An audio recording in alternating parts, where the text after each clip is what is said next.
Salutations, deuxième partie de la rediffusion du live Twitch du 11 juillet 2020 avec notre invitée Agatha Liévin-Bazin, vulgarisatrice scientifique au travers de son blog, podcast et tutti quanti, je vous mets les liens dans la description.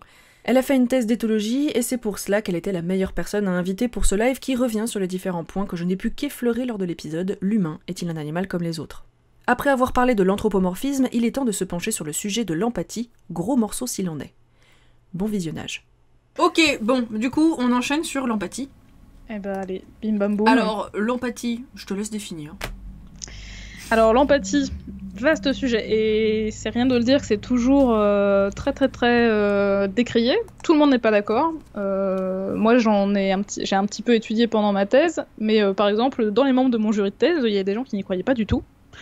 De quoi, à l'empathie malgré tout. À l'empathie, ouais, complètement, parce que comme on disait tout à l'heure avec les explications les plus parcimonieuses, tu peux expliquer certains comportements d'entraide par autre chose que de l'empathie. C'est justement ce que c'est ce qu'il y avait dans le script de l'épisode, c'est que justement il a été démontré par exemple pour les premiers hominidés que empathie et altruisme vont pas forcément de pair. Et c'est parfois vrai. Comment on distingue les deux alors Alors, je savais même pas qu'il y avait un débat sur l'existence de l'empathie. Ah bah si.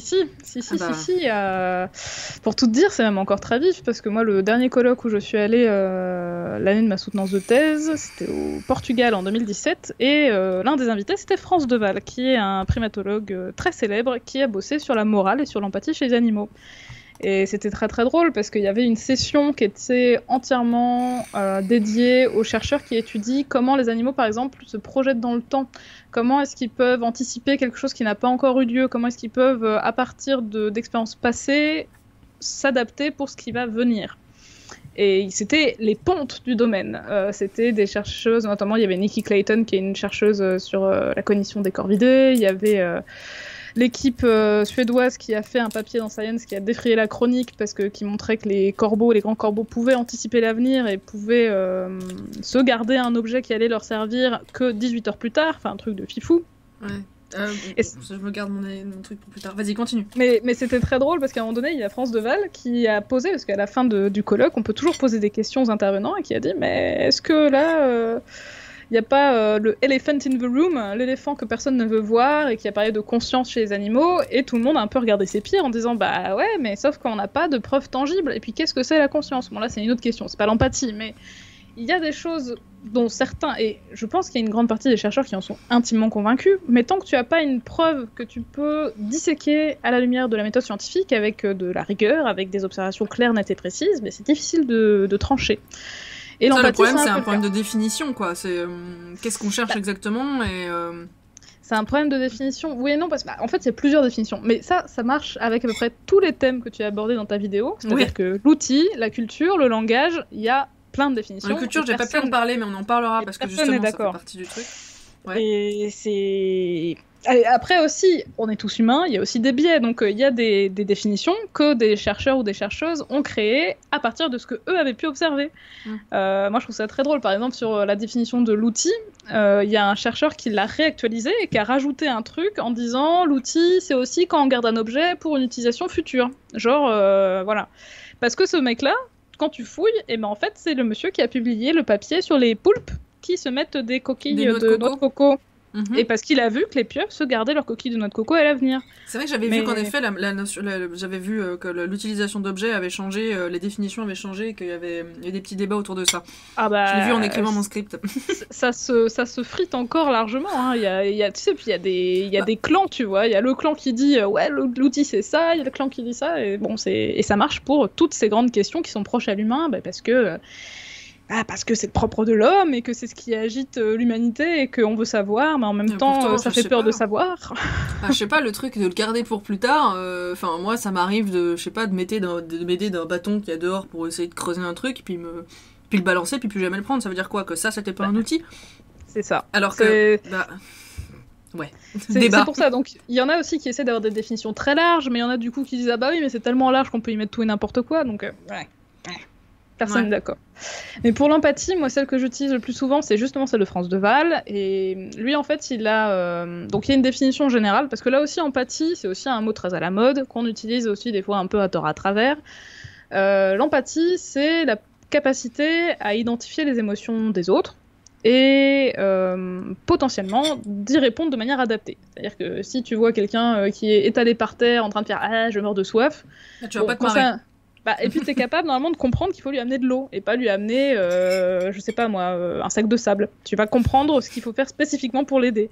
Ouais. Et ça, ce niveau-là, ce qu'on peut appeler l'aide ciblée, c'est que t'es capable de comprendre de quoi a besoin de l'autre et d'agir de manière à l'aider.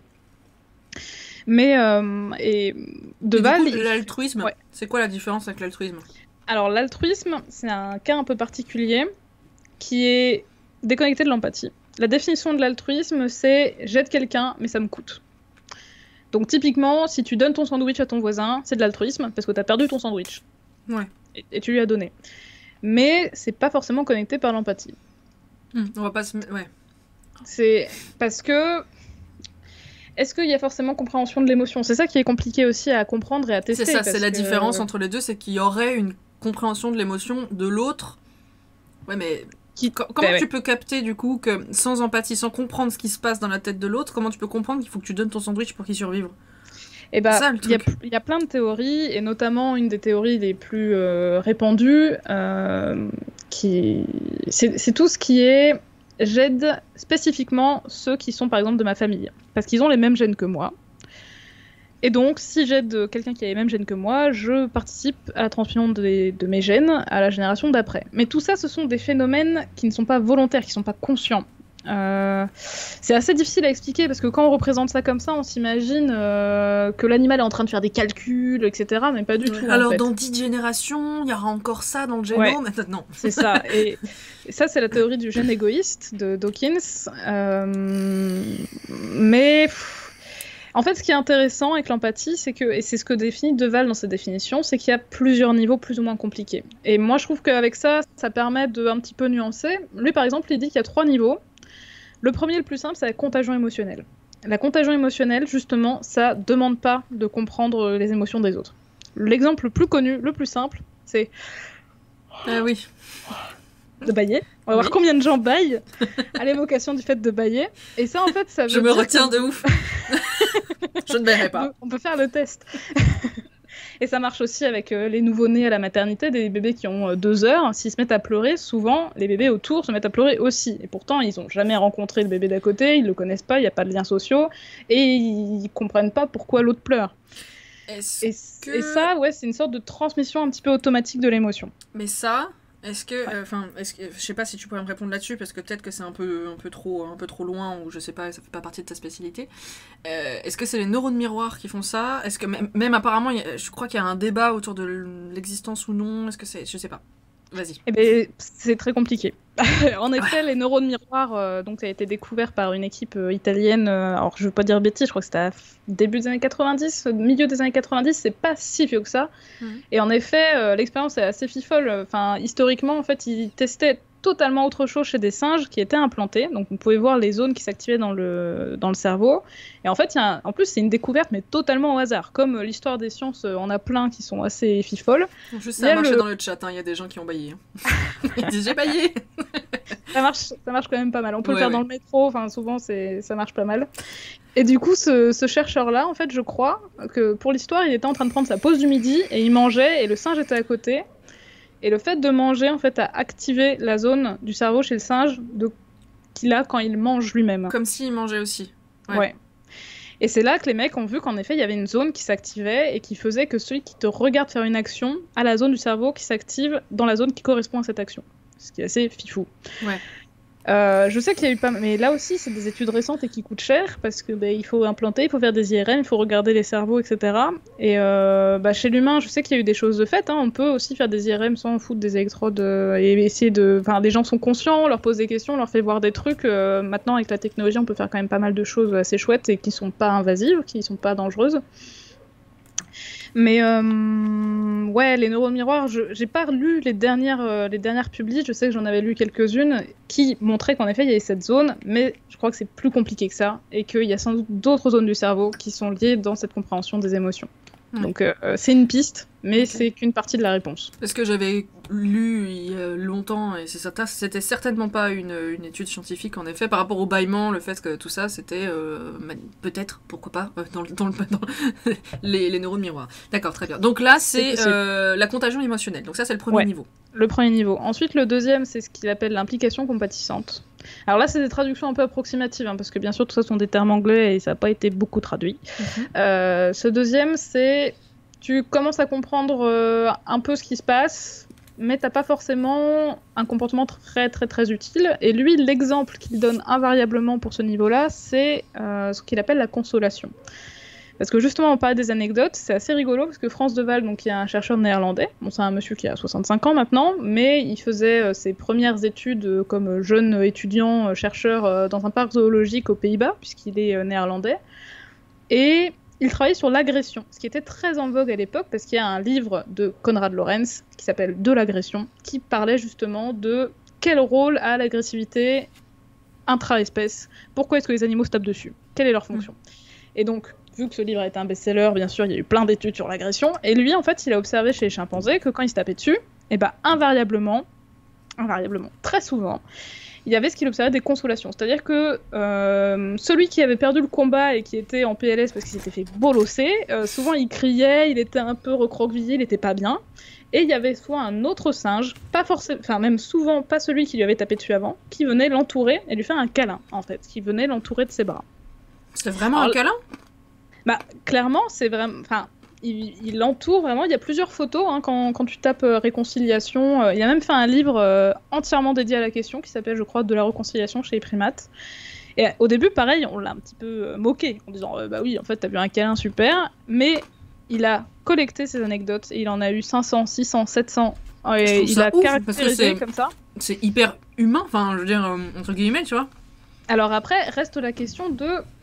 Quel est l'effet de ce câlin sur l'animal qui est en détresse ? Est-ce que ce câlin va vraiment l'apaiser ? Ça, on ne sait pas. Mais il y a ce comportement qui a lieu quand il y a un animal en détresse, et ça, cette réconciliation, on ne s'est pas contenté de l'avoir que chez les chimpanzés. Donc ça, c'était fin des années 70, début des années 80. Depuis, on s'est rendu compte que les éléphants le font.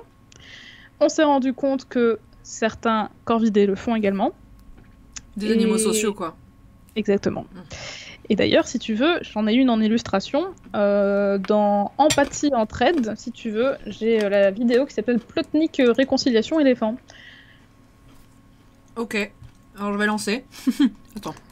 Après, prends ton temps, hein, c'était juste pour illustrer. Mais non, mais vas-y, alors attends. Hop, je change pour qu'on puisse voir. Très bien, je lance. L'éléphant d'Asie.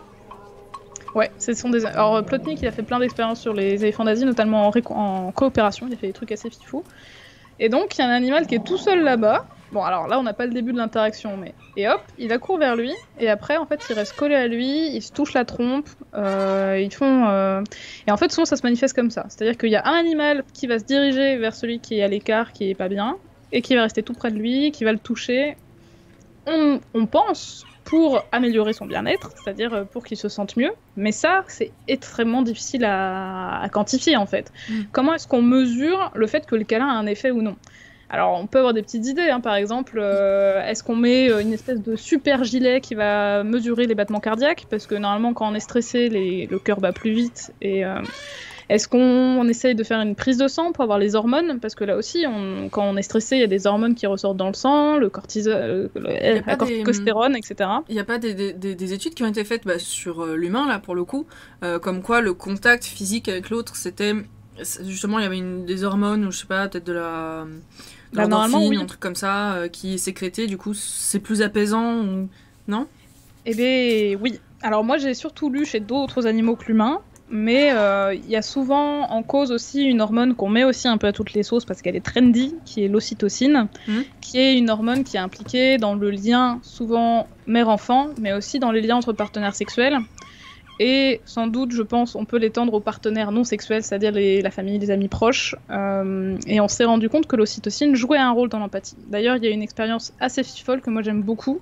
Je sais pas si tu veux que je raconte un petit peu vite. Ah, vas-y, moi je suis suspendue à tes lèvres. Le chat, ça va ? Tout va bien ? Oui, le lien est visible, on le laisse vu que c'est raccord avec le sujet. Ah d'accord, l'empathie, il y a cette vidéo sur un bébé chimpanzé. D'accord. Donc il y a quelqu'un qui... Mais alors justement, moi je vous encourage, si ça vous intéresse le sujet de l'empathie, à lire donc France de Bâle, il a écrit plein de livres qui sont tous traduits en français. Parce qu'en plus, ce brave homme parle français, en plus de ses nombreuses qualités. Et il a écrit notamment un livre qui s'appelle L'âge d'empathie, qui est un peu son best-seller. Il en a écrit d'autres depuis. Il a écrit Sommes-nous trop bêtes pour étudier les animaux, je crois, et La dernière étreinte, qui est son dernier, mais que je n'ai pas encore lu. Et sur l'âge d'empathie, il raconte quantité d'anecdotes, un petit peu comme cette histoire de chimpanzés électrifiés. Alors ça reste des anecdotes, je mets toujours des gros warnings, triangles, attention. Attends, des chimpanzés électrifiés, c'est le lien comme... Ouais, je crois que comme quoi il y a un chimpanzé qui se fait électrifier et la tante ramène le bébé blessé à la mer, sans doute, voilà, pour... Attends, ça doit être... Attends, parce que du coup je vais le mettre, hein, qu'on sache de quoi on parle. Est-ce que c'est ça? Alors, moi j'ai un bébé.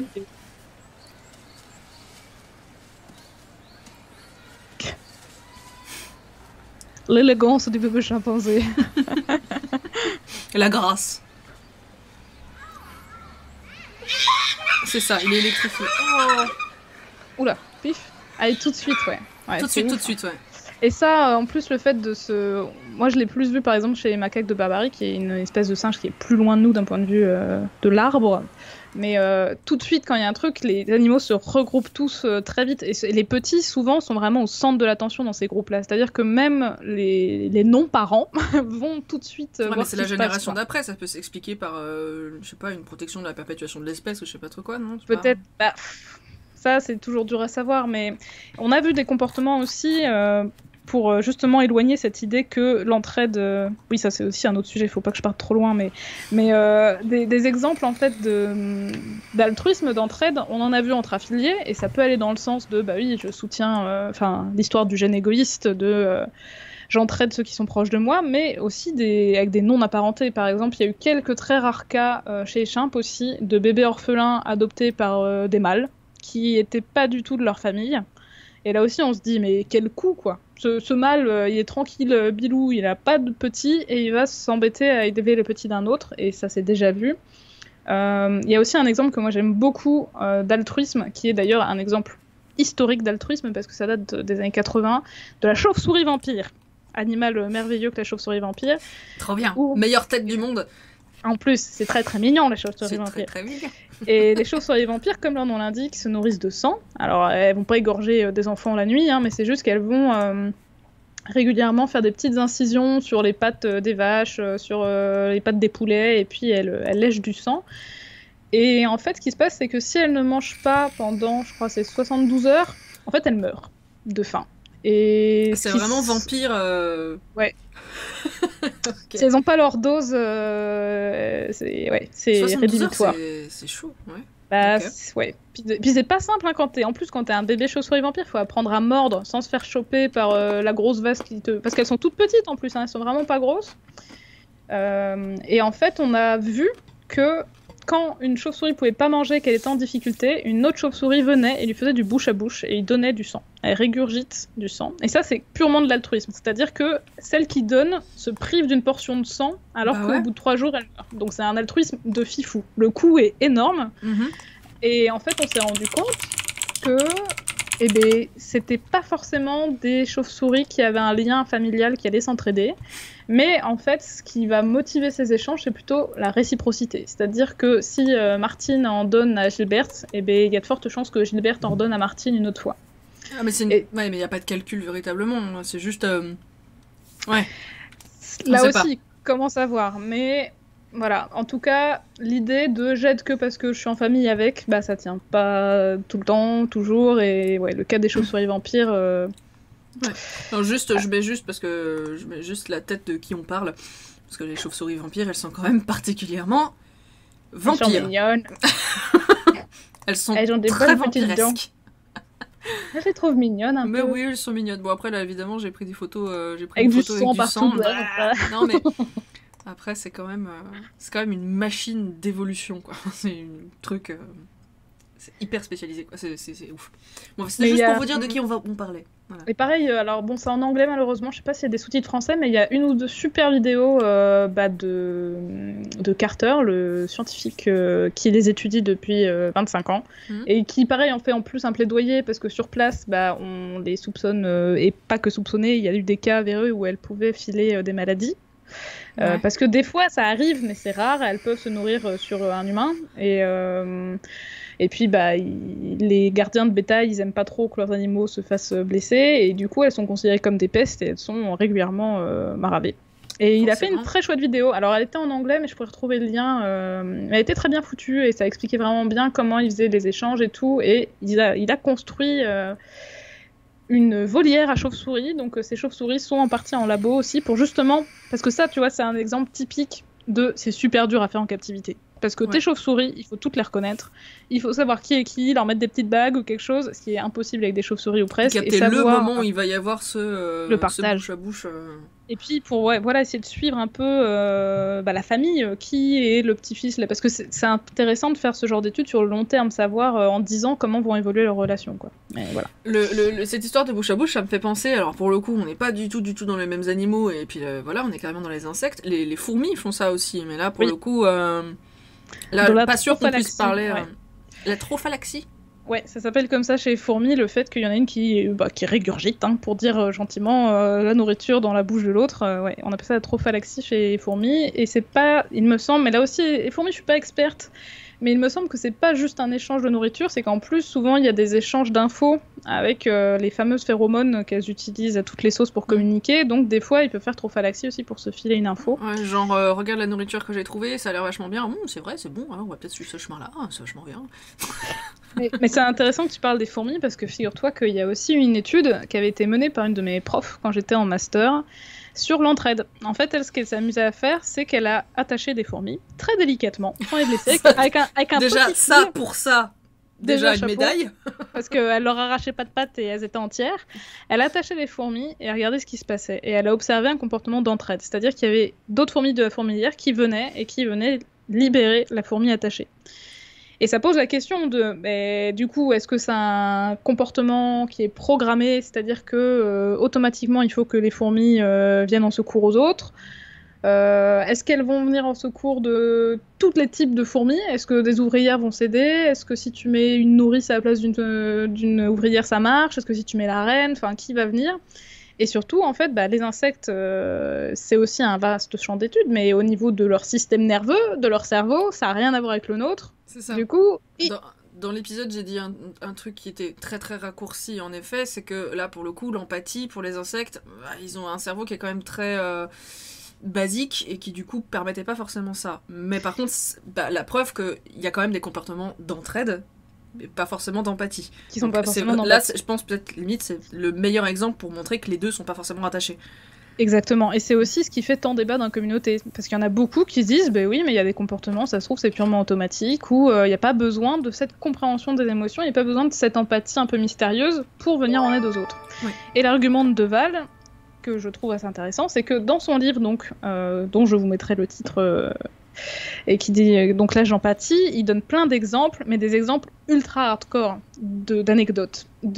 Par exemple, plusieurs cas de figure dans les parcs zoologiques, je crois néerlandais, où les singes étaient sur des îlots. C'est assez courant, on met des singes sur des îles parce que comme ça il n'y a pas de grillage, on met juste de l'eau autour puisqu'ils nagent très mal et que comme ça leur fait un espace sans barrière et ils vont pas se sauver.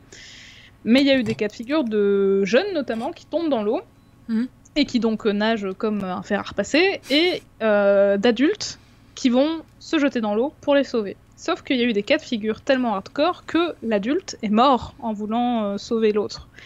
Et Deval, il dit, mais alors, en plus, il a vérifié avant, il n'y avait pas de lien. C'était pas le père qui sauve le fils, ou la mère qui sauve, ou la tante, etc. Donc tu te dis, qu'est-ce qui te pousse? Qu'est-ce que ça peut être, à part ce sentiment très particulier? Qu'est-ce qui va te pousser à risquer ta vie, si c'est pas cette fameuse empathie? Ça me fait rebondir sur... est-ce que l'instinct de survie est un mythe ou c'est vrai? Alors là aussi, comment est-ce qu'on le définit? Est-ce que l'instinct de survie, c'est tu vas faire tout ce qui est en ton possible pour te maintenir en vie? Ça dépend comment est-ce que tu l'entends, l'instinct de survie. Je sais pas, on entend toujours, oh là là, l'instinct de survie, tout ça, enfin je sais pas... l'animal, je sais pas, je prends le truc hardcore, genre l'animal il est pris dans un piège, il va préférer se ronger la patte pour survivre plutôt que de rester là et parce que là typiquement l'adulte qui va aller sauver le jeune et qui du coup sacrifie sa vie, on peut se dire ah là, l'instinct de survie il s'est complètement tué et voilà. Alors après, tu vois, c'est aussi des cas isolés, c'est avec des singes en captivité, il faut toujours remettre un peu dans le contexte et dire attention. Et c'est aussi ce qui est reproché à Deval. Il y a plein de chercheurs qui lui ont dit elle est bien jolie ton anecdote, mais t'as pas les tenants et aboutissants de ce que t'as observé, et on l'a vu qu'une fois. Et heureusement, les lois de l'éthique empêchent de faire ce genre de situation en laboratoire. Heureusement. Après, voilà. Mais... C'est dommage. Je veux dire, au niveau intellectuel, mais quand même. Non, mais si on avait, tu vois, des manières artificielles de faire des situations, parce que ce genre de cas sont les plus intéressants pour essayer de comprendre ce qui se passe. Mais on n'a pas moyen de contrôler, en fait. On peut pas faire varier l'identité de celui qui sauve, de celui qui est sauvé, leur âge, les conditions. Enfin, on n'a pas d'infos, quoi.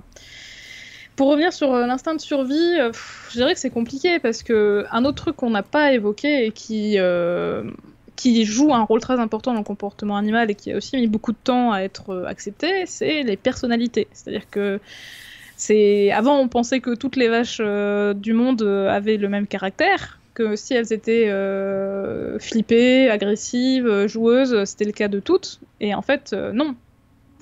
Dans un groupe, même quelqu'un qui a 3 chats chez lui, il verra bien que ces 3 chats n'ont pas du tout le même comportement. Il y en a qui vont être plus flippés que d'autres qui sont plus aventureux, etc. Et cette personnalité peut jouer. Je pense que ça peut aussi bien jouer pour ce comportement extrême d'aller sauver quelqu'un d'autre que dans un comportement de je me laisse mourir dans ma cage parce que je suis pris, ou au contraire, je vais me démener jusqu'au bout pour trouver une solution. C'est-à-dire que, après, il y a des mécanismes. Par exemple, de mon expérience avec les oiseaux, les oiseaux, c'est une tare. Parce que quand ils sont malades, ils le montrent au dernier moment. C'est-à-dire que ton oiseau, il commence à être un petit peu en boule, à dormir un peu plus souvent, et en fait, il a une infection du foie foudroyante, et si tu le vois pas, il est mort dans les 24 heures. Et ça, Super. C'est très chiant. C'est très chiant, mais quand tu élargis un petit peu la réflexion, c'est logique. C'est-à-dire qu'un animal en milieu sauvage, il a tout intérêt à cacher qu'il n'est pas en forme. Sinon, il va se faire picorer, bouffer par tous les prédateurs qui n'attendent que ça. Donc du coup, instinct de survie, oui et non, il y a ce mécanisme de cacher qu'on va mal, mais quand on est pris au piège et tout, là aussi dans des docus animaliers, il y a déjà eu plein de scènes, genre t'as le bébé buffle qui se fait attaquer par les lions, et puis t'as la mère qui revient pour maraver le lion, et puis des cas de figure où la mère se barre pour sauver sa peau. Et puis des cas de figure où le lion va adapter le bébé, et oh, c'est trop mignon. Et ça, anthropomorphisme. Voilà. Ouais. Donc malheureusement... Les lions sont des gros chats, ils aiment s'amuser avec leur nourriture.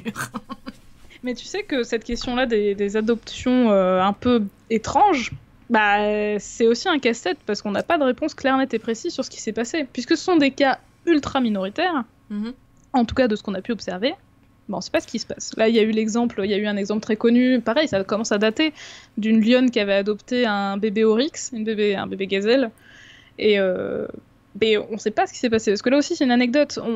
Moi, ce que j'ai lu, c'est que dans la plupart des cas, ces espèces d'adoption d'une proie par un prédateur, c'est que c'est souvent une femelle qui a perdu son petit très peu de temps avant. Et chez les lions, il y a un système qui fait que quand un nouveau mâle arrive, ils zigouillent tous les lionceaux du mâle précédent. Donc ça peut arriver sympa, doux, très Disney finalement. Voilà, la beauté de la nature, j'ai envie de dire. Tout à fait. Voilà. Et il me semble que ce cas très médiatisé, c'était une lionne qui avait perdu son petit, et on peut penser qu'elle était gorgée d'hormones, alors après, ce sont des hypothèses. Est-ce qu'elle avait une sorte d'urgence d'aller s'occuper d'autres petits ?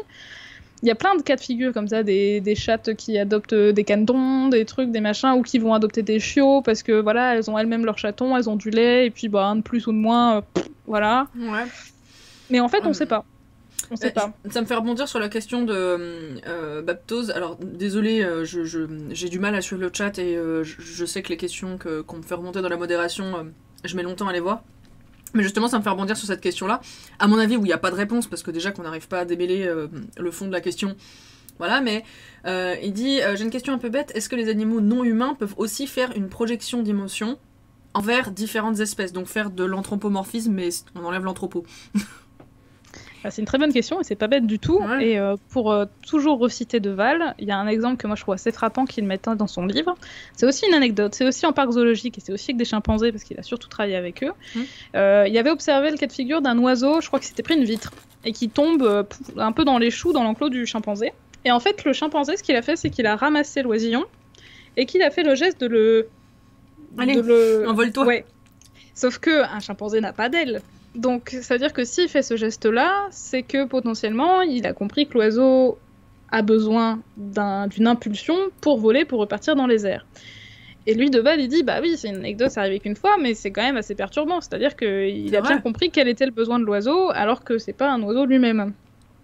Mais voilà, on peut pas conclure plus. On peut se dire, ah oui, c'est vrai, mais... Il y a des anecdotes, il y a des petites graines un peu partout, mais on sait pas trop. Il y a plein de petites choses qui nous font se poser des questions, mais malheureusement, sans creuser la chose. Mais là aussi, c'est que l'empathie, c'est excessivement difficile à tester, en fait. Et c'est pour ça que, au même titre que le deuil chez les animaux, que la culture, ça va, mais le deuil, l'empathie, tout ce qui est propre aux émotions, c'est excessivement compliqué à tester. Parce que les cas d'empathie les plus simples et les plus criants, il faut qu'il y en ait un qui soit en danger de mort et que l'autre l'aide. Donc pour le tester, l'évaluer, c'est mission impossible. Et tant mieux. Mais ça veut dire que peut-être qu'on n'aura jamais de réponse. Ouais. Parce que on n'a pas trouvé de moyen objectif de le mesurer. Ouais. Ok, du coup, Milouz, en fait, on a plus ou moins répondu à ta question sur il y a des cas où des animaux ont aidé à élever des animaux d'autres espèces. On y a plus ou moins répondu, c'est un peu chaud. Alors, élever, il y a même des trucs encore un peu plus chauds parce que je me souviens que tu parlais de domestication dans ta vidéo à un moment donné, je crois. Oui, très rapidement, mais si, j'en ai parlé avec... Tu parlais des pucerons d'élevage. par les fourmis. J'ai fait exprès de pas forcément parler de domestication. Parce que... tu as raison, trop loin. C'est vrai que c'est deux choses différentes, mais par exemple, et là aussi c'est des observations récentes, on pense que, alors je veux pas dire de bêtises, mais je crois que ce sont des babouins. On a observé qu'il y a des babouins qui arrachaient des chiots sauvages à leur mère et qui les élevaient, et que le chien, une fois devenu adulte, protégeait le groupe de singes. Et on s'est dit, mais en fait, ça ressemble vachement à de la domestication, parce qu'en fait, il l'enlève petit. Après, domestication, c'est sur plusieurs générations, hein, donc ça se fait pas en une fois. Et la domestication se caractérise par le fait qu'on modifie l'animal, c'est-à-dire que nous, on a modifié, exactement, les races de chiens à partir du loup, le cheval, le chat, le mouton. Ils ressemblent plus aux animaux sauvages, sans doute, qui nous ont côtoyés au départ. Mais attends, c'est fou de la part de ces singes, parce que déjà, ils ont compris qu'ils vont les protéger à la fin. Ouais. Genre, ça a l'air d'être un calcul. Mais ça veut dire qu'ils doivent le chourer petit. Et ils doivent le nourrir, donc ils le nourrissent, ils en prennent soin. Et le chien, en fait, je pense, c'est un peu le même système. Je fais peut-être des raccourcis un peu sauvages. Peut-être que s'il y a des experts dans la salle, ils vont me taper dessus, mais c'est un peu le même système que les chiens patous qu'on met avec les moutons tout petits dans les bergeries pour qu'ils se considèrent comme des moutons et qu'ils défendent le groupe exactement face aux prédateurs qui peuvent venir, quoi. Ouais. Et je pense que c'est un peu la même chose qui se passe avec ce système de chiens et de babouins, c'est que voilà, il fait partie des babouins et il les défend. Et c'est assez fifou, ouais. Alors je crois que ça a été observé en Afrique du Nord, Éthiopie, je sais plus où c'était, mais ça pose plein de questions sur la domestication. Est-ce que d'autres espèces que l'être humain peuvent en domestiquer d'autres ? La question est ouverte. Ouais. Il y a aussi, Lucio, alors toujours pour l'empathie et l'empathie d'une espèce d'animal à une autre. Là, pour le coup, un truc qu'on a peut-être, on est nombreux peut-être à l'avoir vécu. Luciole qui demande le chat qui vient faire des câlins quand t'es malheureux ou même malade d'ailleurs. Moi, je rajoute le truc. J'ai des anecdotes longues comme le bras de quand je suis malade, le chat qui vient ronronner, machin, etc. Est-ce que c'est de l'empathie ou pas ? Est-ce qu'on sait ? Est-ce que c'est très complexe ? On n'a pas de réponse claire, nette et précise, mais je pense qu'à peu près tout le monde s'accorde à dire, en tout cas dans le monde scientifique, que la relation entre l'homme et l'animal domestique, donc chien, chat, chevaux, etc., même cochons, les animaux de rente, a fait que on a appris à décoder certains comportements de nos animaux domestiques et en retour, on a aussi appris à décoder certaines de nos attitudes. C'est vrai. Alors, il y a encore des grosses erreurs d'interprétation. Là aussi, j'aurais pu mettre ça dans les vidéos d'anthropomorphisation. Par exemple, le chien qui sourit. Il y a plusieurs gifs très connus. Notamment, on voit un Akita qui fait « merci » avec un sourire. Ça, par exemple, c'est pas du tout un sourire. C'est une posture de soumission, genre j'ai peur, je vais me faire taper dessus. Donc ça, il y a des trucs des fois qui sont encore un peu pas trop compris. Ça, je savais par pas. exemple, dommage. Ouais. Mais par exemple, le chien qui bat de la queue, en général, on a bien compris qu'il veut jouer. Enfin, il y a des postures. Les chiens aussi, par exemple, quand ils veulent jouer, souvent les jeunes, ils tapent les pattes avant comme ça, genre allez, on va jouer. Et ça, bon, en général, c'est assez clair. On comprend ce qui se passe. Sur les chats, pareil. Enfin, quand ils baissent les oreilles, enfin, on comprend quand même qu'il faut pas les emmerder quand ils commencent à faire foot ou à baisser ses oreilles, à faire des gros yeux. Donc, il y a pas mal de choses qu'on a appris à décrypter et on s'est rendu compte que par exemple, il y a eu plein d'expériences. Il y a une équipe à Vienne qui s'est spécialisée sur les comportements des chiens et des loups et qui s'amuse à faire des expériences où ils comparent les réactions des chiens et des loups au même test. Je crois que j'ai vu la il y a du pointage, des choses comme ça. Côté de débrouillardise ou pas. Ouais, exactement. Est-ce qu'ils suivent les instructions? Et on s'est rendu compte que, par exemple, donc des expériences de pointage, donc il y a un être humain qui pointe du doigt une boîte où il y a de la nourriture ou une boîte où il n'y en a pas. Sachant que le loup et les chiens sont élevés de la même façon. C'est-à-dire que depuis qu'ils sont tout petits, ils sont élevés par des humains, donc ils n'ont pas peur. C'est juste que c'est un chien et un loup. Et il me semble que les loups se débrouillent moins bien pour les tâches de pointage, qui doivent se fier aux instructions d'un humain. Mais quand ils ont un problème à résoudre et qu'on leur donne pas d'instructions, ils se débrouillent vachement mieux. Ouais, c'est ça, j'avais vu le truc avec, justement, on le mettait face à une problématique, je sais plus ce que c'était. Le loup, il va chercher la solution, machin, il n'y arrive pas forcément, mais il cherche, alors que le chien va se poser et va regarder l'humain. Voilà. Non, mais ça, c'est fou. Et tout ça, c'est la coévolution humain-chien qui est criante, puisque on estime la domestication du chien à 30 000 ans, il me semble. Les chats, je crois que c'est plus 10 000 ans. Énorme débat. Les domestications, moi je donne plus de date parce que aussi bien le cheval, le chat, le chien, c'est des duels. Ouais, bon, longtemps. Quand même, il y a très très longtemps, c'est sûr. Mais un peu moins que le chat, par contre. Enfin, un peu plus que le chat, je veux dire. Tout à fait. Donc, du coup, il y a des choses, mais ça c'est hyper intéressant. Mais là, du coup, il s'agirait de. Mais pour répondre à la question depuis une très longue date entre deux espèces, là, à savoir les chats et les humains ou les chiens avec les humains. Voilà. Mais quand la question que tu posais là sur est-ce qu'on sait ce qui se passe quand un chien ou un chat vient te voir quand t'es malade ou triste, moi c'est pas quelque chose que j'ai étudié, donc je suis pas experte du sujet, donc là aussi je veux pas dire de conneries, mais il y a de bonnes chances que ton animal ait compris que tu es pas dans ton état normal, parce qu'il est capable d'analyser. On sait même que une grande majorité d'animaux domestiques, même les cochons, même les chevaux, savent identifier les expressions du visage humain. Même mieux que nous. C'est-à-dire qu'un humain qui n'est pas entraîné à voir des chevaux ou des chats, etc., si on lui montre plusieurs visages de chat et qu'il n'a jamais vu de chat, il va galérer à savoir ce que ça veut dire. Les animaux domestiques ont appris à décrypter ça, parce que c'est aussi utile pour eux, forcément, de savoir décrypter comment nous on est, ça peut leur servir. Et moi je pense que si ton animal vient te voir, c'est qu'il a compris qu'il y avait quelque chose. Après... Est-ce que c'est encore un comportement de consolation pour reboucler sur ton niveau 2 de l'empathie, parce qu'on n'a toujours pas fait le niveau 3? On n'a pas touché. Non mais je te dis, moi je parle, faut non mais ça va, on y arrive. Sur le chemin. On arrive à faire la boucle. Je pourrais pas conclure, parce que là aussi, tu vois, il faudrait pouvoir mesurer, parce que la consolation, souvent, il y a du toucher. Bon, après, c'est vrai que des fois, les chats viennent se jeter sur toi, mais ils viennent aussi se jeter sur toi quand t'es pas triste. Du coup, c'est dur de distinguer dans quel cas de figure c'est un comportement spécial qu'ils font parce que t'es triste. Donc il faudrait là aussi faire une étude contrôlée. Il faudrait mettre des gens qui font semblant d'être tristes, des gens qui ne sont pas tristes, voir si le chat vient, ce qu'il fait, etc. C'est tellement compliqué. Des gens qui sont tristes mais avec lesquels ils ont des liens, des gens qui sont tristes Exactement. avec lesquels ils n'ont pas de liens. Et c'est toute la difficulté des études un peu contrôlées, mais qui nous apportent plus de réponses que les anecdotes seules. Il n'y a que comme ça qu'on peut un peu démêler vraiment ce qui se passe, quoi. Et encore, souvent, on avance petit pas par petit pas parce qu'on répond à une question, il y en a 8 autres qui viennent et c'est pas facile. Ouais. Est-ce que tu veux qu'on enchaîne sur le niveau 3 d'empathie ? Allons-y, parce que sinon... Allez. Voilà. Ok, niveau 3 du coup de l'empathie, parce que jusqu'ici, je fais niveau 1, la contagion, donc typiquement le bâillement, machin. Niveau 2, genre on capte qu'il y a un truc qui va pas trop... Et on va pas forcément faire une réponse adaptée, mais juste ça va, il y a des comportements de consolation, c'est ça, je fais un petit résumé. Et niveau 3. Le niveau 3, alors pareil, c'est selon Deval, tout le monde n'est pas d'accord avec lui. Mais le niveau 3, c'est tu te mets vraiment à la place de l'autre. Il y a une expression anglaise que j'aime bien qui est to put yourself in others' shoes, c'est se mettre dans les chaussures de l'autre. Ouais. Et ça, ce qu'on peut tester en laboratoire pour vraiment comprendre ça, c'est ce qu'on appelle l'aide ciblée. C'est que souvent, on crée un problème et on voit si Donc un animal est confronté au problème et il y en a un autre qui peut lui donner des trucs pour l'aider. Est-ce qu'il va être capable de le faire?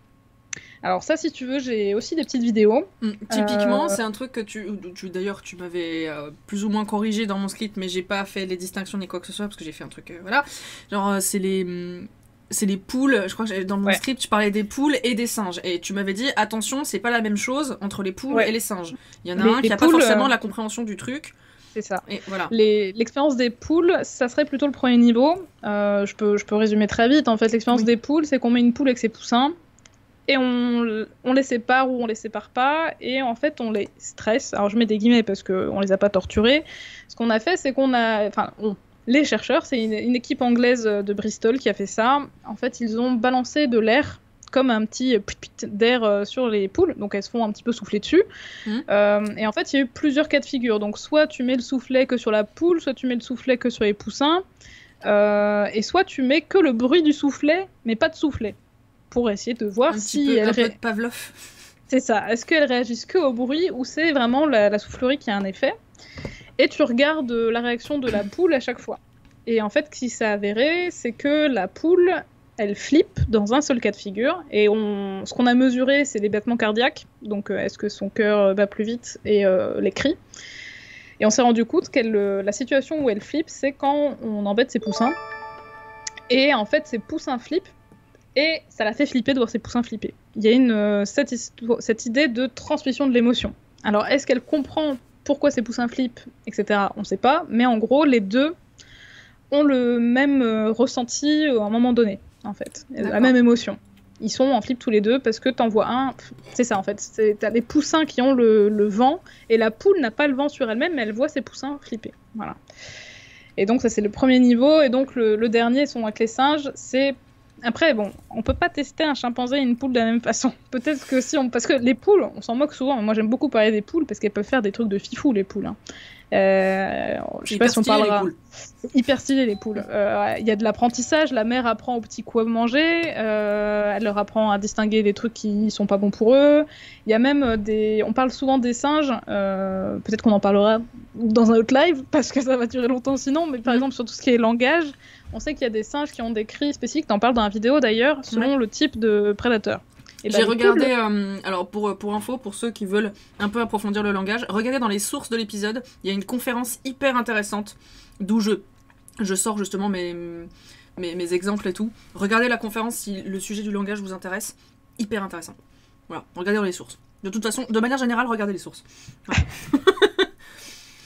Et du coup, donc je crois que c'est l'exemple des vervets que tu donnes, hein, comme quoi il y a un cri pour le léopard, un cri pour l'aigle. Donc en fait, les animaux, ils poussent un cri, mais ils font pas le même comportement, parce que forcément, si c'est un aigle qui déboule, bah, il vaut mieux se cacher au sol, et si c'est un serpent, il vaut mieux se mettre en hauteur. Et ben les poules le font aussi. Elles ont un cri pour un truc qui vient des airs ou un cri qui vient du sol, et elles ne réagissent pas pareil selon l'origine du cri. Mais on n'en parle pas beaucoup des poules, parce que c'est moins sexy que les singes, alors que les poules, voilà. Donc j'aime bien. Et les poussins peuvent compter alors qu'ils ont que 3 jours. Ils peuvent distinguer les quantités. Donc c'est aussi assez fifou. Voilà, moi j'aime beaucoup les poules, il faut en parler. En plus des super stabilisateurs de caméra. Hyper stylé. J'ai vu des vidéos comme ça avec la poule, c'est incroyable. Quand ça bouge la tête, là, ah ouais. c'est fou. C'est fou. Et du coup, les singes. On était revenu sur le niveau 3. Est-ce que tu veux qu'on lance... Alors, si tu veux, j'ai la vidéo des rats qui est dans le fichier empathie, qui est un premier exemple d'aide ciblée, donc qui est le niveau le plus haut, où vraiment... c'est... Voilà. Alors, les rats, bim, je sais, on n'est pas encore... Les rats aussi, c'est super. C'est fou. C'est fou aussi. En fait, la nature est dingue. Voilà. Mais, oui. De la moindre amibe aux trucs les plus complexes possibles. Voilà. Bon, bref. C'est bon, on voit tout ? Ok, allez. Alors, du coup, ça, c'est une expérience en labo, avec des rats. Donc, il y a un compartiment à gauche avec de l'eau, un peu façon piscine, dans lequel on met un rat. Non, je veux pas ça. Alors, en vrai, il a pas de danger. Hein. Il y a 3 cm d'eau. Mais ils aiment pas être dans l'eau. Et à droite, on met un autre compara qui, lui, est au sec. Et entre les deux, il y a une porte. En amont, on a entraîné tous les rats à ouvrir la porte. Et pouf, le copain libère et aide son pote à aller au sec. Ouais, mais est-ce que c'est... Enfin... Ouais. Alors, il y a plein de variantes de cette expérience. Là, forcément, c'est une vidéo qui est jolie, qui a bien marché, mais ils ont fait plein de contrôles pour essayer de définir qu'est-ce qui fait que tu vas aider. Est-ce que tu ouvres la porte parce que t'aimes bien ça? Ouais, parce que t'as appris à le faire et que tu penses que c'est ça qu'on attend de toi. Moi, c'est la première chose qui me vient en tête, en fait. Surtout qu'au début, tous les systèmes où il faut apprendre à un animal à ouvrir une boîte, typiquement, au début, pour leur apprendre, on leur donne une récompense. Donc souvent au début. Mais le fait est que quand on les entraîne, petit à petit, on ne les récompense plus. Il faut qu'ils apprennent à ouvrir la boîte pour ouvrir la boîte. Et après, ils ont fait plein de tests différents. C'est-à-dire qu'ils ont fait des tests où ils mettaient un autre rat à côté sans eau. Et en fait, ils ouvrent pas la porte quand il y a un rat à côté qui est pas dans l'eau. Il faut que le compagnon montre un inconfort. Il faut qu'il montre qu'il est stressé. Ils ont aussi fait une variante où celui qui libère a déjà été dans l'eau. Et en fait, ils ouvrent plus vite quand ils ont déjà été dans l'eau. Parce qu'on pense que d'avoir vécu un truc négatif, ça les fait réagir plus vite. Donc le passé aussi de l'individu joue. On parlait de la personnalité tout à l'heure, mais le vécu de ton animal peut aussi avoir une influence sur son comportement. Et il y avait encore une autre version, donc là il n'y a que deux salles différentes. Il y a celle avec l'eau, celle qui est au sec. Ils en avaient fait une troisième qui était derrière avec de la nourriture. Ah oui. Et t'entends ils ont essayé. Exactement, et tu te dis, est-ce que celui qui peut libérer, il va juste s'ouvrir ses chips et il se fait ses chips tout seul au KLM pendant que l'autre est en train de barboter? Et en fait, non. Même quand ils ont cette possibilité-là, ils ouvrent d'abord à l'autre qui est dans l'eau, et ensuite ils ouvrent la bouffe. Et ça avait été une autre manip qui avait fait aussi beaucoup couler d'encre en 2011, qui a été publiée dans Science par l'équipe, donc c'était Ben-Amir Bertal et Jean Dossetti, qui est un Français expatrié aux États-Unis qui bosse beaucoup sur les questions d'empathie, mais de côté aussi neuro. Donc si ça vous intéresse, Jean Dossetti, je pense qu'il y a 2-3 conférences en français, puisqu'il est français, donc peut-être que vous pouvez creuser le sujet. Il avait fait une expérience un peu similaire, et il en avait fait une autre qui était assez rigolote, où il s'était rendu compte que les rats n'aidaient que des rats qu'ils connaissaient. C'est-à-dire que ils ont fait... l'expérience est un peu longue et elle est un peu visuelle, donc sans image, je sais pas si je pourrais bien la raconter, mais en gros, ils se sont amusés à faire aussi plein de conditions avec des rats blancs et des rats blancs et noirs. Et quand tu mettais le cas de figure où le rat blanc devait libérer le blanc et noir, s'ils le connaissaient pas personnellement, ils ouvraient pas. Par contre, si tu élevais le rat blanc avec un blanc et noir et qu'en gros, ils étaient potes depuis la naissance ou presque et qu'ils se connaissaient super bien, ils allaient agir. Et ce papier était intéressant dans le sens où soit tu libères ceux qui te ressemblent, c'est-à-dire qu'ils pouvaient libérer un autre rat blanc. Donc les blancs libèrent les blancs. Ils sont racistes alors, du coup. C'est... Ouais. Je dis le mot. Mince. Après, attends, j'ai un vieux doute parce que je me dis, est-ce que s'ils se connaissaient pas? Si, il me semble que ceux de la même souche se libéraient même s'ils se connaissaient pas, mais si c'était une souche différente, il fallait se connaître. Ouais. Mais ce qui est surtout important dans cette manip-là, c'est de se dire que souvent, ces comportements d'entraide, d'empathie sont quand même liés. Alors, j'ai dit les deux. Est-ce que c'est motivé par l'empathie ou pas? On ne sait pas, mais vu que ce sont des animaux qui n'ont pas de lien génétique, etc., et qu'ils avaient le choix de faire autre chose, ils pouvaient très bien ouvrir la boîte et se manger la nourriture tout seul. La question reste ouverte, mais il y a cette idée que le lien social est super important. Et moi, c'est pour ça aussi que c'est ce qui m'intéressait dans ma thèse, parce que c'est un truc qu'on étudie un petit peu, mais qu'on sous-estime souvent dans les groupes d'animaux, l'importance des relations entre les individus et à quel point ça peut influencer leur comportement. Mais du coup, des comportements qu'on pourrait classer comme étant des comportements d'empathie, là, depuis le début, on ne cite que des animaux sociaux. Ouais. Il n'y a aucun exemple, alors je dis pas que ça n'existe pas, parce que je pense que c'est très difficile c'est impossible de montrer qu'un comportement n'existe pas, mais est-ce qu'il y a des exemples d'animaux qui sont pas considérés comme sociaux, qui ont des comportements qu'on pourrait classer comme empathiques? Eh ben, c'est une excellente question à laquelle je n'ai pas la réponse, parce que là, comme ça, tu vois, je fouille un peu dans ma biblio virtuelle de ma tête, et les exemples, c'est quand même souvent des espèces sociales. Mais là aussi, tu vois, ça nous amène à plein de questions ultra méta sur l'origine de l'intelligence, par exemple, parce qu'il y a une théorie très en vogue, et moi c'est celle que j'avais développée dans ma thèse, mais c'est une hypothèse parmi d'autres, qui explique que l'émergence de l'intelligence vient de la vie en société, parce que les espèces qu'on classifie d'intelligentes aujourd'hui, ce sont beaucoup des espèces sociales, c'est les cétacés, les grands primates, Mais après, tu vois, il y a toujours cette question de socialité et puis surtout, compliquée. Il n'y a pas une sorte de biais, nous, on est des animaux sociaux, nous, on est intelligents, et du coup, les autres, ils doivent nous ressembler un minimum pour être classés comme étant intelligents. Là, encore une fois, on n'est peut-être pas les mieux placés pour gérer ça, quoi. Mais après, on s'est aussi rendu compte, tu vois, par exemple, que un groupe d'orques n'aura pas la même complexité au niveau des comportements et de ce qu'ils vont faire que un troupeau de gnous, par exemple. Alors que tu peux dire que ce sont des espèces sociales. Mais la différence, c'est que par exemple, chez les orques, ce sont des familles. Le troupeau de gnous, ils sont plus rassemblés tous là au même endroit parce qu'il y a une grande prairie et qu'il n'y a que 3 mois pour se remplir le bide avant que ce soit la saison sèche. Donc ils sont là et c'est différent. Tu vois, les liens entre individus. Ouais, les liens sont pas les mêmes. Même si des fois, tu peux avoir dans les harems des liens familiaux entre les femelles. Alors là, je veux pas dire de bêtises, mais tu vois, on parlait d'empathie, d'entraide. Des fois, il y a des femelles qui adoptent les petits d'autres, tu vois. Mais là aussi, comme c'est toujours dans ce lien mère-enfant où la mère nourrit les petits, où elle a une décharge d'hormones suite à l'accouchement, à la mise bas qui est énorme, bah tu peux pas savoir. Il faudrait aussi faire des variantes, mais c'est un petit peu sadique, de séparer des mères de petits, de voir si elles les récupèrent ou pas, et ça, bah pareil, c'est pas possible. Ça pose aussi la question de l'attachement, du coup.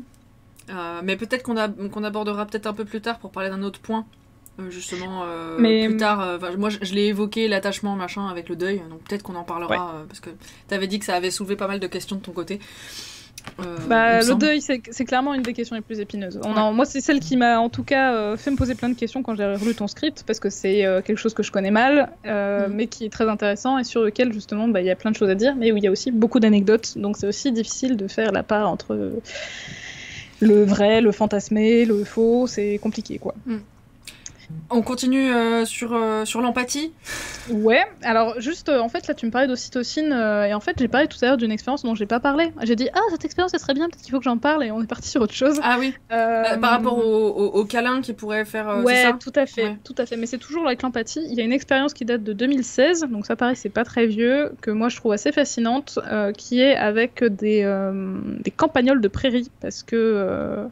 Alors c'est une espèce américaine, si je dis pas de bêtises, et c'est souvent un exemple qu'on donne beaucoup aux étudiants parce que c'est assez fascinant. Il y a le campagnol de prairie qui est monogame, c'est-à-dire que le mâle et la femelle restent ensemble. Alors que ce sont des petits machins, hein. Souvent les petits rongeurs, on va pas se mentir, le mâle essaye de s'accoupler le plus possible avec autant de femelles qu'il peut et il s'occupe pas du tout des petits. C'est frivole. Tout ça. C'est ça, parce que ils ont que 1 an et demi de vie, donc faut rentabiliser. Et il y a donc le campagnol de prairie qui est monogame, qui sort du lot. Et il y a eu une manip que moi je trouve très bien faite de 2016. En fait, ce qu'ils ont fait, c'est qu'il y avait nos petits couples de campagnols trop choupis. Ils les ont séparés. Donc ils mettent le mâle ou la femelle. Je crois que c'était les femelles qui restaient, le mâle qui était séparé. Ils ont dû varier. Si l'expérience est bien faite, normalement, il y a des cas où c'est le mâle qui est séparé et des cas où c'est la femelle, pour qu'il n'y ait pas de biais de sexe, qu'on puisse avoir une vision plus large. Dans un cas de figure, ils les séparent juste et ils les remettent ensemble. Et dans un cas de figure, ils les séparent et ils stressent celui qui est séparé. Je crois qu'ils ils lui font peur ou il se prend un micro-choc électrique. Bon, c'est pas ouf. C'est pas très gentil, hein. C'est pas très gentil. Et ensuite, ils les remettent. Et en fait, ce qu'ils ont regardé, c'est le comportement de celui qui avait été séparé. Dans et le cas l'autre, où il voit que l'autre se fait stresser. Non, juste il revient. Juste il revient, mais il sait pas ce qui s'est passé. Donc du coup, il y a déjà 2 cas de figure. Un cas de figure où il y en a un qui est stressé, et un cas de figure où juste il est stressé par la séparation, mais on lui fait rien de plus. Et on les remet ensemble. Et ce qui s'est passé, c'est que même si elle voit pas ce qui se passe, le ou la qui était resté sur place, quand on lui remet son partenaire, il lui fait de la consolation. Il fait du toilettage à fond.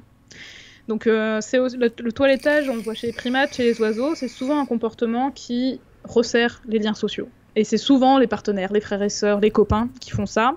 C'est d'ailleurs un moyen objectif de mesurer qui s'entend bien avec qui dans un groupe. Tu regardes qui passe du temps à côté de qui et qui se papouille, quoi. Et donc dans notre expérience, celui qui reste papouille beaucoup plus que quand ils sont ensemble après la séparation. Et on a observé que celui qui est resté, même s'il lui est rien arrivé, son niveau de stress augmente pour devenir le même que celui qui a été stressé. Donc il y a une espèce de contagion émotionnelle, de passation d'émotions. Et il y a aussi pas de toilettage sur un étranger. C'est-à-dire que si tu mets 2 compagnons qui sont pas en couple, et que tu sépares, que tu remets, celui qui reste, il va pas du tout toiletter le nouveau. Donc c'est vraiment un truc très spécifique à la relation. Ouais. Et ils ont fait une variante de cette expérience. Ils ont toujours séparé le couple, et quand ils le séparaient, ils ont injecté à celui qui reste une substance qui bloque le récepteur à l'ocytocine. Donc l'ocytocine, c'est une hormone. Pour fonctionner, elle doit aller se fixer sur un récepteur dans le cerveau pour que ça fonctionne. Donc quand on bloque ça, ça veut dire qu'on empêche le fonctionnement de l'ocytocine dans le cerveau, en fait. Et en fait, quand on remet l'animal qui a été séparé avec son copain, et bah quand il y a eu blocage de l'ocytocine, il fait pas du tout de toilettage.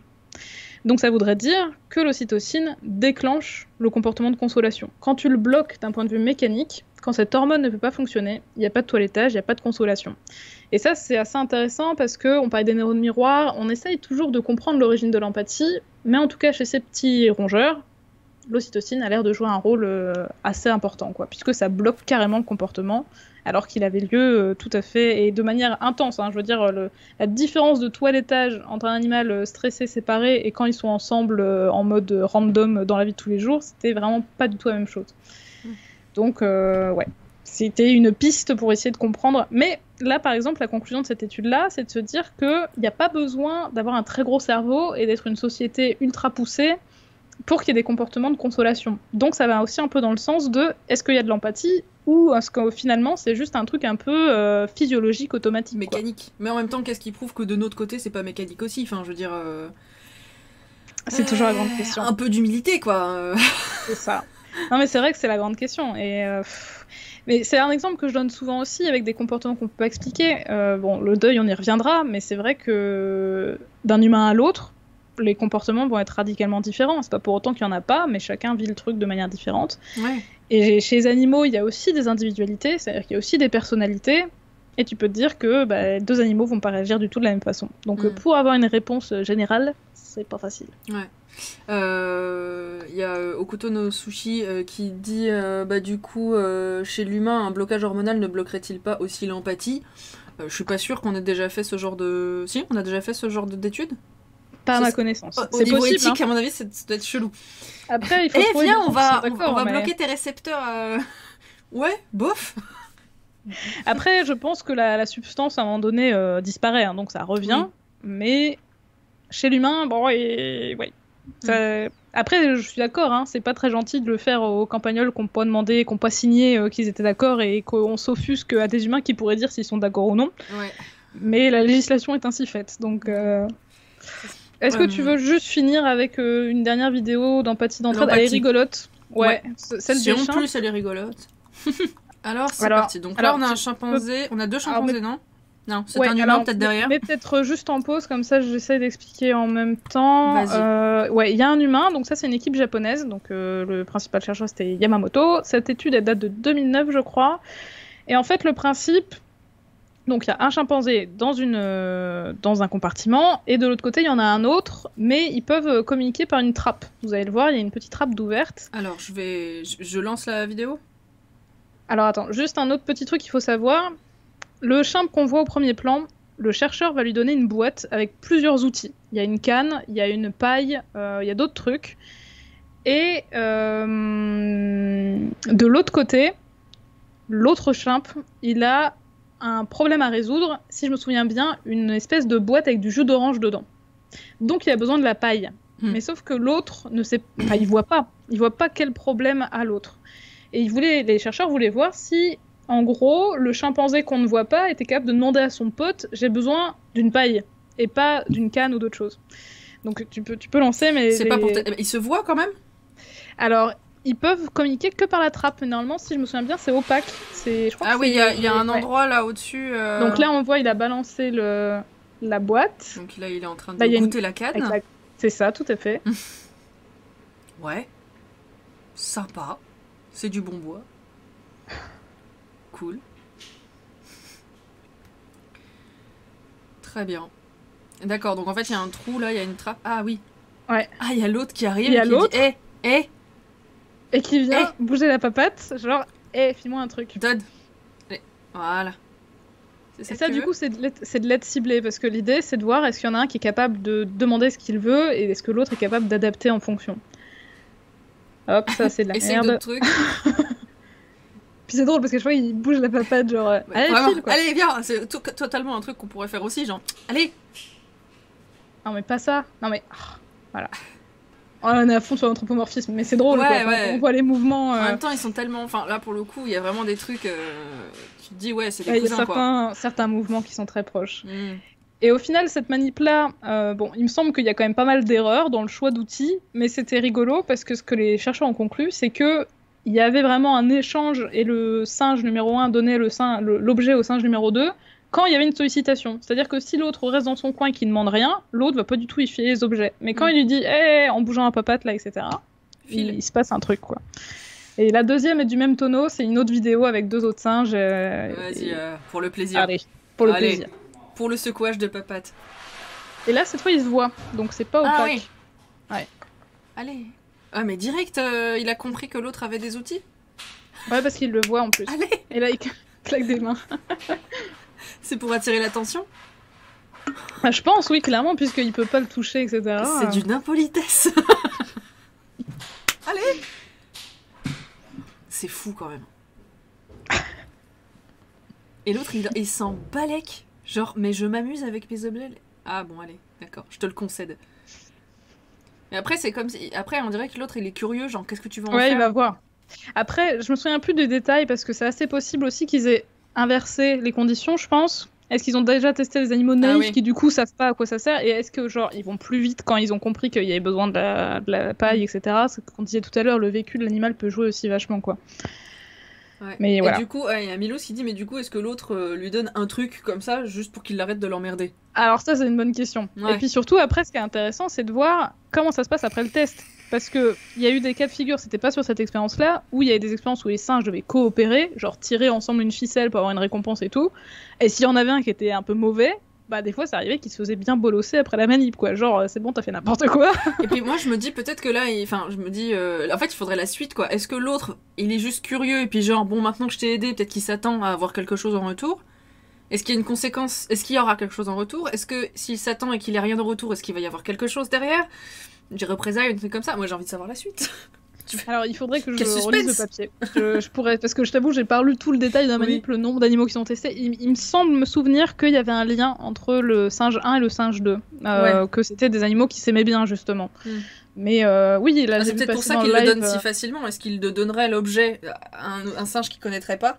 Bah, et puis il y a des qu'ils aiment pas, ou des dominants-dominés, c'est vrai que la question se pose aussi. Ouais. Il y a eu plusieurs manips aussi, alors ça c'est, là pareil, si on se lance là-dessus, on en a pour 5 heures, mais surtout ce qui est ce qu'on appelle la théorie de l'esprit, donc la capacité à comprendre ce qu'un autre voit, veut ou sait. Alors là, comme ça peut sembler un peu abscon, mais par exemple, il y a 3 niveaux aussi. Le niveau le plus simple, c'est par exemple... Si je parle à côté de mon micro, comme ça, là, je sais que vous m'entendez plus. Je suis capable de me mettre à la place de l'autre. Si je me cache, genre comme ça, je sais que vous me voyez plus, parce que je sais ce que l'autre voit ou non. Ça, c'est le niveau le plus simple. Le deuxième niveau, c'est l'intention. Par exemple, si j'ai ma gourde et que je tends la main vers ma gourde sans rien dire, vous allez comprendre que j'ai soif et que je veux boire. On comprend ce que je veux faire. Et le savoir, c'est plus compliqué. C'est je sais que le chat sait que tu as tourné avec Gaïa dans la vidéo parce que je sais que les gens ont vu la vidéo et donc je peux penser que les gens du chat ont vu la vidéo et ils savent de quoi je parle. Ça, c'est déjà beaucoup plus compliqué. C'est rigolo parce que je fais le parallèle avec les enfants, en fait, où arrivé à un certain âge, pour eux, se cacher, c'est comme ça. Genre, je ne te vois pas, donc tu me vois plus. Et puis au bout d'un moment, les cognitions se font, puis ils savent qu'en fait si. Puis à un moment donné où il y a le mensonge. Parce que voilà, parce qu'ils se disent ouais mais cette personne ne connaît pas la vérité, alors qu'avant ils peuvent pas mentir parce qu'ils peuvent pas se mettre à la place de l'autre en disant mais ce que je sais l'autre le sait aussi. Et voilà, donc je fais ce parallèle là du coup. Non mais tu as tout à fait raison et là aussi je vais vraiment parler 5 heures, tu sais, faut vraiment m'arrêter. Mais jamais. Mais il y a une expérience comme ça que moi j'aime beaucoup. Bon, elle est un peu datée et je pense que depuis on a fait mieux et elle est un peu critiquable par ailleurs. Mais on a testé des enfants humains pour justement savoir à quel âge ils allaient aider les autres. Oui, pour essayer c'est vrai qu'il y a des trucs comme ça. Ouais. Pour essayer de voir justement l'empathie, à quel âge ça arrive. Et cette expérience, moi je la trouve super. Donc ça débute des années 90, je crois que c'est 92, donc c'est plutôt jeune. Ils ont pris des enfants de plein d'âges différents, je crois entre 15 et 24 mois, un truc comme ça. Et il y a alors ils ont dû beaucoup se marrer, mais il y a un chercheur ou une chercheuse qui vient avec un ours en peluche qui est déchiré, qui joue, qui fait semblant de jouer et qui montre que son ours en peluche est déchiré, qui commence à faire semblant de pleurer et qui montre qu'il est trop malheureux parce que son ours en peluche est abîmé. Et tu as l'enfant et sa mère qui sont dans la même salle et ils ont regardé ce que fait l'enfant. Et ils ont donc regardé et clairement c'était les enfants les plus âgés qui faisaient quelque chose. T'avais plein de stades, t'avais ceux qui faisaient rien à foutre, je continue à colorier mes trucs et à jouer dans mon coin. Il y a ceux qui regardaient leur mère en mode peut-être qu'il faut faire un truc, t'as pas envie de m'aider. Il y a ceux qui allaient voir et il y a ceux qui allaient voir et qui en gros essayaient d'aider à remettre l'ours en peluche. Exactement. Donc, et on a bien sûr vu qu'il y avait un lien avec l'âge, que plus tu étais âgé, plus tu le faisais. Mais ils ont fait un autre test en parallèle, ce qui nous amène à une autre question aussi, qui est le test du miroir. Ils ont pris ces mêmes enfants et les ont mis devant un miroir. Alors le test du miroir, c'est un test extrêmement critiqué, pour plein d'excellentes raisons.